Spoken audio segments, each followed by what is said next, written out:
Hi, we're the Mangoes, and today we're going to be talking about Seth Rogen's book called Yearbook. So, as I'm sure you know, Seth Rogen is a big comedian, actor, director, entertainer, and Yearbook is a collection of stories from his life. Each short chapter is a standalone story, starting from when he was around in middle school, I want to say, ending well into his established career. It's a really funny book. We both rated this 4 out of 5, and Seth writes like he talks. So, if you know anything about the way that he talks, it's kind of very funny and offhanded, and Yeah, it feels like you're just having a conversation with someone when you're reading the book in a way. yeah, I agree It about doesn't that. really feel like you're reading. Yeah, and if you know anything about Seth Rogen, like, his very, his use of, not hard drugs, right? Hard drugs isn't the right word. His use of, weed and acid and shrooms, well, that's in the book, as you would expect, and another aspect that you would also expect is he talks about how he came up in the industry starting from when he was just a stand-up comic as a little kid to where he's like just directing and writing movies, and it was a very fun read. If you're not a big fan of Seth Rogen, like this book isn't really gonna change your mind about him. But if you're a fan of Seth Rogen and even his friends like James Franco or like Evan Goldberg, like this book is definitely worth a read because I feel like a lot of the stories all the stories I've never heard before. Me too. Yeah, There's also some coming of age themes. He talks about getting used to high school, being Jewish in high school, having his first girlfriend, stuff like that. yeah, and one thing I also liked was Seth Rogen. His first break was super bad. I'm kind of actually like the fact that he didn't really talk about his stuff that you would think that he would talk about because by talking about other aspects of his life that you wouldn't think he would talk about, you actually learn more about him. Right. Yeah. And it kind of keeps you on your toes because you're not really sure what he's gonna focus on and stuff. Yeah. And in the a chapter would have a certain topic, but then right in the middle, he would just go off in tangents about something else. And then somehow it would relate back to the topic at hand. So it really is like a trip. Yeah. And we wanted to kind of rank what we thought were the best stories. Yeah. My favorite story was when he talks about his karate instructor. Should we include spoilers?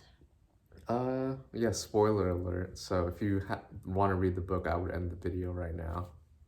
So he basically talks about his karate instructor when he's in high school, right? Yeah. And the instructor's name is Sean Ho. Yeah.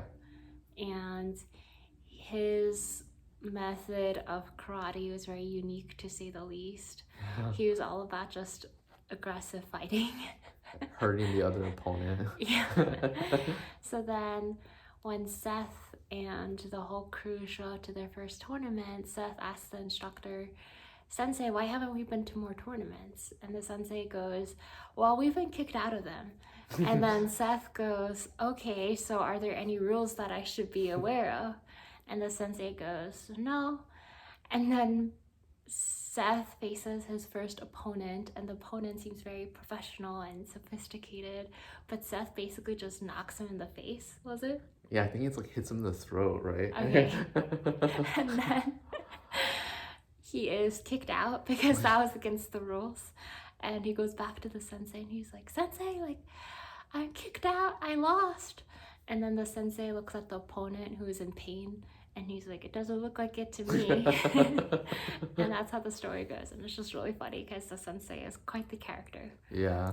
And my favorite is actually I couldn't really rank. They were all very good. One that really stands out in particular to me is when Seth and his friend Fogel are just walking, and then one of their acquaintances comes up and is like, "Hey, this group of kids, they're gonna jump me and and try to beat me up because I slept with his younger sister. And then they're having this conversation with him, and that guy keeps asking them to like, like help him like not get beat up, and then they're just arguing because they themselves don't want to get beat up as well. So, but eventually they agree to help him not get beat up. And as they're walking, they see the group that wants to beat that one kid up come closer and closer and closer.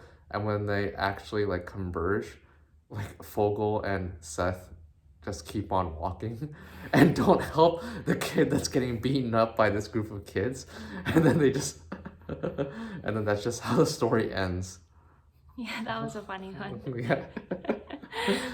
Yeah. And then like I said before, there's like he describes his use of shrooms and marijuana and acid, and if you've never used those drugs, I feel like it's a very good description of his experiences at the time. So Rogan is not a scientist, but he is an advocate for legal marijuana, which is a very admirable position to be in, especially since he's been an advocate from the very beginning when it wasn't so cool to be an advocate. So is that it? Well, that's all we want to talk about Yearbook. We're the Mangoes, and we hope to see you in our next video. Okay, bye.